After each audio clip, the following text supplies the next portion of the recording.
Evening everyone, it is Rider here, and before I get into this video, I just want to say a massive thank you to every single person who commented on my video I made last night. I'm not going to get into the details of it. At the end of that video, when I made it last night, my thought process was not to go to TFN and, to be honest, even thinking about closing down my channel entirely. But just before I went to bed last night, and even when I woke up this morning, the comments that were on that video last night are amazing, and it just shows what an amazing community we are. I'm looking forward to meeting every single one of you at TFN, and every single person who commented or showed your support. You know what? Thank you. I'm lucky to have friends like you. So, one of the positive outcomes of last night is I've actually got another bot, and it's a bot I didn't think I would actually get. I have got the soundtrack version of this. I've done a review on it, and can I be completely honest, I had the regret afterwards that I actually preferred the look of this dude, but I couldn't justify buying them both. But now I'm a victim of circumstance, and I have got both of them, so I'm going to keep this little guy. So let's have a look at the box, shall we? Let's dive back in and do some Transformer reviewing. So we've got a box with Hot Soldiers at the front. Is part of their G1 style edition. The name at the front is Adjutant.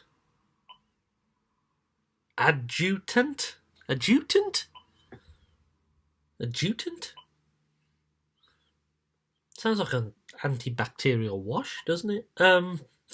His name is Soundboard, and he's part of Dark Army Communications. We've got a decoy or cassette inside, which is wrapped back with this figure.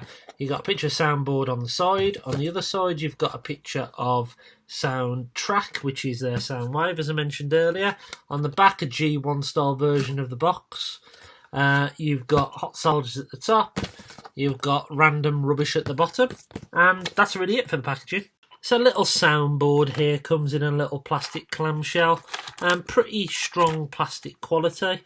As you can see, it comes with various tips for his weapon, a clear pink version, 2 silver versions. Don't know why they give you 2 silver versions, but they do. You've got the figure itself here, you've got a little wrap back down there, and you've got his shoulder cannon there. I am a inconspicuous telegraph pole. In with the instructions is a little cheeky bonus. It looks as though Soundboard comes with an extra cassette compared to Soundtrack, which is really cool. So you've got the collector's cards for Ratbat and Soundboard, or what's he called, Bat Soldier.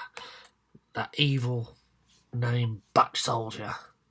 But you've also got one for Lightning Bird, which is a cassette that's done in Buzzsaw's colour. How cool is that? As I say, you only get Laserbeak with, or whatever it's called, Thunderbird or whatever it might be. But I mean, it's a cool little thing, this. And here he is in his little Condor mode. How cool is that? Just like the their Laserbeak. The only difference is, of course, that Laserbeak is red and Buzzsaw is a little bit yellow. But that's a cool little surprise to have that in there, to have 2 cassettes instead of 1, so that's really cool. One thing I forgot to mention about these cards is they are plastic. You have got some tech specs on the back. So there's Buzzsaws, there's Soundblasters, and there's Bat Soldier. You do also get a colour set of instructions, which are pretty reminiscent to the G1, the G1 instructions we used to get back in the day. You can transform this dude in 7 steps. It's not a difficult transformation. Shall we get him out of his plastic shell? So first impressions of this guy out the box. He is a nice looking bot. Very, very similar to their Soundwave. Exactly the same mould, just done in a black finish. And a nice pink section in his tape deck. Can't wait to get a little Decepticon logo and stick that on there. That's going to look so cool when I do that. he feels really, really tight. The build quality of this thing is nigh on perfect. There's no paint blemishes, there's no nothing. There was a little paint blemish on my Soundwave version of this. This guy doesn't seem to have those problems. He's a fantastic looking bot. His head can do a full 360 on a ball joint. He can do a full 360 and that's stupidly tight.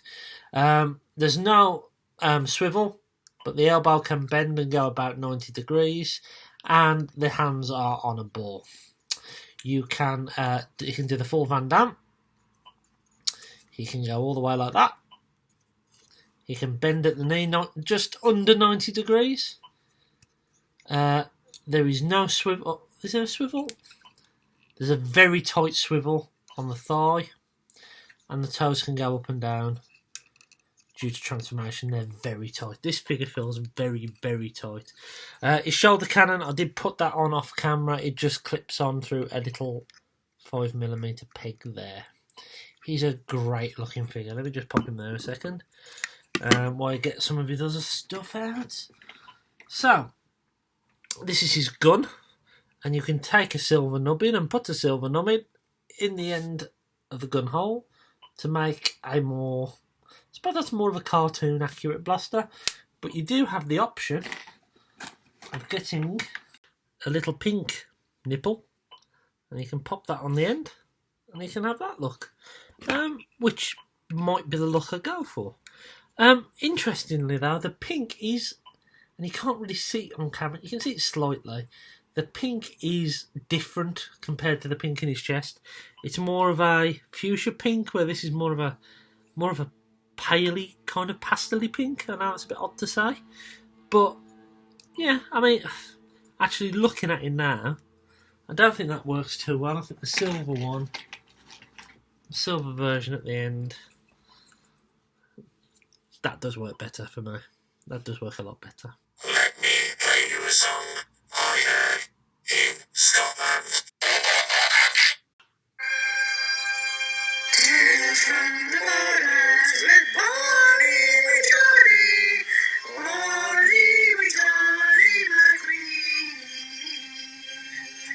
And here he is in his boombox mode. Simple transformation, but it looks good, doesn't it? It looks very good.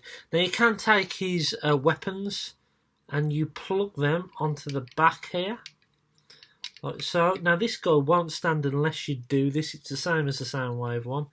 You have to take this silver nubbin, fold it in on itself, and you attach by a little slot in here into that hole here, like. Try and get it down. Maybe it's that way. Yeah, it's that way. So that will then provide support at the back, so our little mini Soundwave here, Soundblaster, sorry, doesn't fall over. It's a good looking little cassette deck. There's not much more to say on it really. There's a detail at the front, from the bottom, from the back, his legs tabbed out. Oh, the other thing you can do is you can open up this tape deck. It's not on a spring or anything like that, but you can take a little cassette and you can stick that inside and shut it up, and you can have him with his little cassette inside, which is really, really cool. Finally, let's have a look at little Bat Soldier here, and it's a simple transformation. You fold out the arms, I believe you fold forward the head, like that, and then we've got little Rat Bat. That's a cool little thing, isn't it? I love these little Legend Star figures, especially at the price point they are. I mean, this cost me it's £15, but it cost about $3.50 packaging, I think. So around the £18.50 mark. That's only what, £5 more than a normal Legends figure, so it's not too bad. It is a third party. See, I don't know if this is a KO of something or if it's actually a third party version, a third party unique figure. I'm not sure. But it's a cool thing anyway. If you're into your little Legend scale figure, I highly recommend him. Do I recommend him over Soundwave or the Soundwave version? It's a good question. Soundblaster for me, I haven't got much association with the character. So from that point of view, I would say, well, Soundwave all the way. But you do get 2 cassettes with this guy for the same price. So value for money wise, I recommend that you pick up this version. Simply because you get more plastic for your money. But either one you get, you will not be disappointed, because these are really, really good, fun little figures. So what do you think, Soundblaster? Are you worth getting?